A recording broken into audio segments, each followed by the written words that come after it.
વકીલ સાહેબે ખૂબ સારી વાત કરી। જ્ઞાનીબેન થી આપ સૌ સુપરિચિત છો। એમના કામોથી, એમની બાઉસ લીડરશીપથી આપણે બધા જ હંમેશા એમના કામને આપણે નજીકથી જોયો છે। મારે કોઈ ઉપર કટાક્ષ નથી કરવો, પરંતુ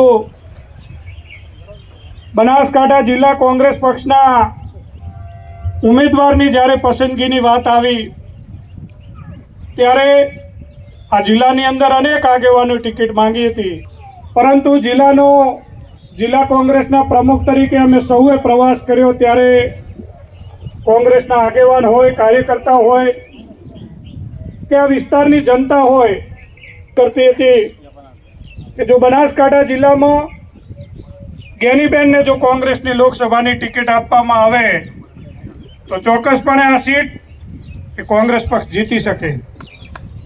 આપ સૌના ભરોસે, આપ સૌના આશીર્વાદથી આદરણીય સોનિયા ગાંધીજી, ખડગેજી, આદરણીય શક્તિસિંહજી ગોહિલે જ્ઞાનીબેનની પસંદગી કરી છે।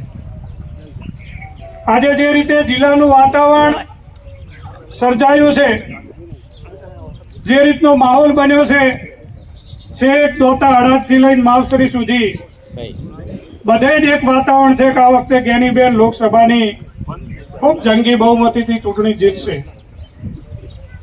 જિલ્લાની જે પરિસ્થિતિ અને જે મતદારોની સંખ્યા, એમાં લગભગ 19 લાખ વોટ આપણા બનાસકાંઠા જિલ્લાની અંદર છે। ઠાકોર સમાજ એ જિલ્લાની અંદર 4.5 લાખ વોટ છે। કોંગ્રેસની વિચારસરણી ધરાવતા એ મુસ્લિમ હોય, દલિત હોય, આદિવાસી હોય, બક્ષીપંચ હોય કે અઢારે આલમ હોય, એ વોટોની સંખ્યા કરવા જઈએ તો લગભગ 10 લાખ વોટ જેવી કોંગ્રેસ સમર્પિત મતદારોની સંખ્યા થાય છે। જ્ઞાનીબેન ઠાકોર સમાજના ઉમેદવાર નથી, જ્ઞાનીબેન અઢારે સમાજ, અઢારે આલમના ઉમેદવાર તરીકે આપણા સૌની વચ્ચે આશીર્વાદ લેવા આવ્યા છે। ત્યારે આપ સૌને અને વિશેષમાં ધનકવાડા સૌ ગ્રામજનોને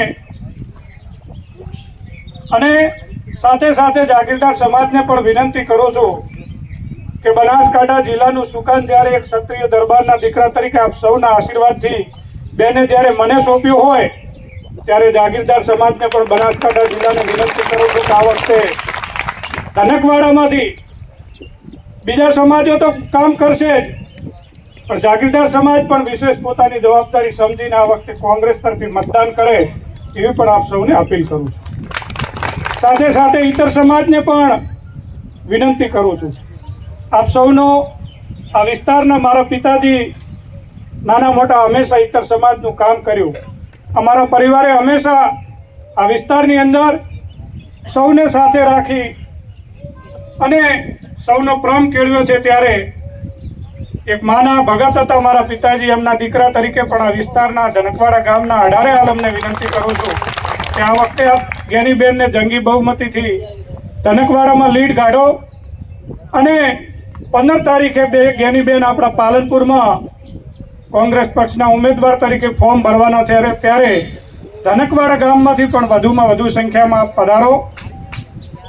5 તારીખે, 7 તારીખે જ્યારે વોટિંગ છે અને મતગણતરી થાય ત્યારે મને સંપૂર્ણ વિશ્વાસ છે કે આ વખતે કોંગ્રેસના આગેવાનો ઉપર વિજયનો ગુલાલ ઉડવાનો છે, એમાં ધનકવાડા ગામ પણ સામેલ થાય એવી જ આપ સૌને વિનંતી કરું છું। આભાર। જય હિન્દ, જય ભારત, જય કોંગ્રેસ।